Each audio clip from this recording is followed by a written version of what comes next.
बात करते हैं ऑल पार्टी डेलीगेशन की। पनामा में सर्वदलीय प्रतिनिधिमंडल का नेतृत्व कर रहे कांग्रेस सांसद शशि थरूर ने आतंकवाद के खिलाफ भारत के दृढ़ रुख को एक बार फिर से दोहराया है। उन्होंने क्या बड़ी बातें कही, इसके बारे में आपको बताएंगे। दूसरी तरफ ओवैसी भी जमकर पाकिस्तान को घेर रहे हैं, बरस रहे हैं पाकिस्तान पर।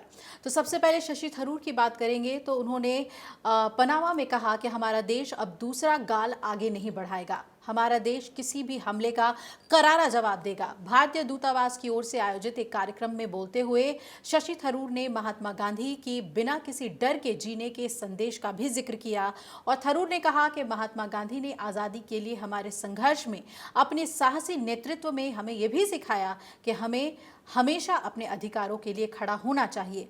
हमें हमेशा उन मूल्यों के लिए खड़ा होना चाहिए जिन पर हम विश्वास करते हैं।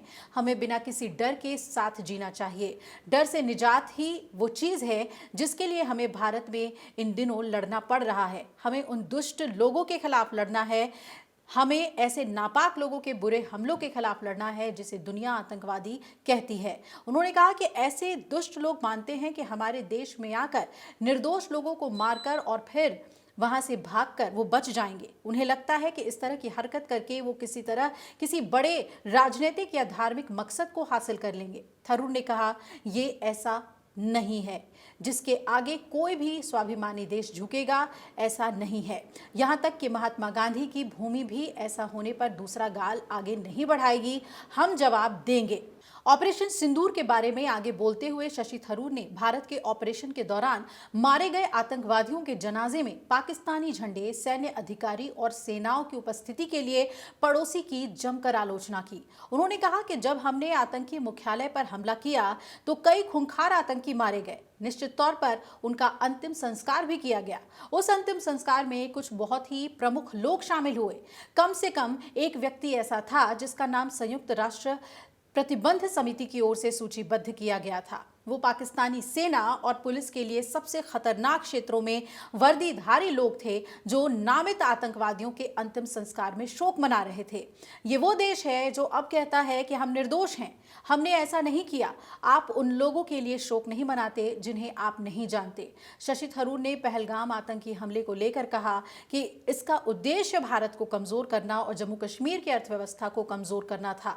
ये आतंकी हरकत उन निंदनीय मकसदों के लिए थी जो दुर्भाग्य से केवल पाकिस्तानी सेना ही हमारे देश को कमजोर करने, कश्मीरी अर्थव्यवस्था को कमजोर करने के लिए हासिल करना चाहती है। देश और जम्मू कश्मीर पर्यटन के साथ फल फूल रही थी।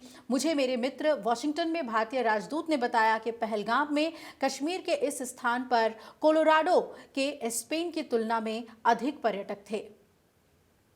सऊदी अरब के रियाद में AIMIM प्रमुख असदुद्दीन ओवैसी भी जमकर बरसे। उन्होंने पाकिस्तान को लेकर कहा कि 26/11 के बाद तत्कालीन प्रधानमंत्री स्वर्गीय डॉक्टर मनमोहन सिंह के नेतृत्व में मेरी सरकार भारतीय जांचकर्ता पाकिस्तान गए, उन्हें सारे सबूत दिए, लेकिन आपको जानकर आश्चर्य होगा कि कुछ भी आगे नहीं बढ़ा।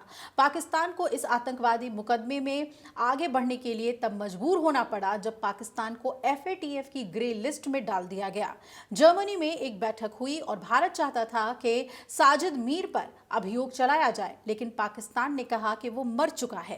पाकिस्तान FATF की समिति के सामने आया और कहा कि साजिद मीर जीवित है। क्या आप कल्पना कर सकते हैं कि जो देश कह रहा है कि वो मर चुका है, अचानक वो जीवित हो गया?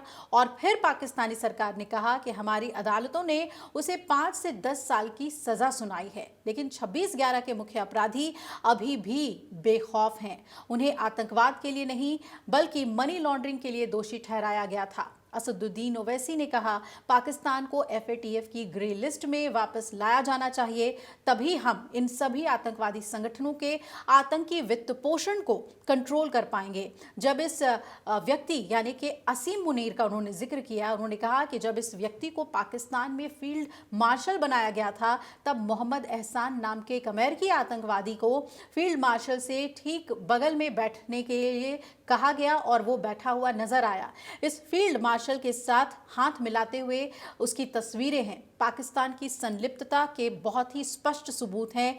ये आतंकवादी समूह वहां फल फूल रहे हैं, उन्हें वही प्रशिक्षित किया जा रहा है और पूरा काम भारत को अस्थिर करना है ताकि भारत में और ज्यादा हिंदू मुस्लिम दंगे करवाए जा सकें। अगर आप ये वीडियो YouTube पर देख रहे हैं तो हमारे चैनल को सब्सक्राइब कर बेल आइकन दबाएं और Facebook पर देख रहे हैं तो हमारे पेज को लाइक करें।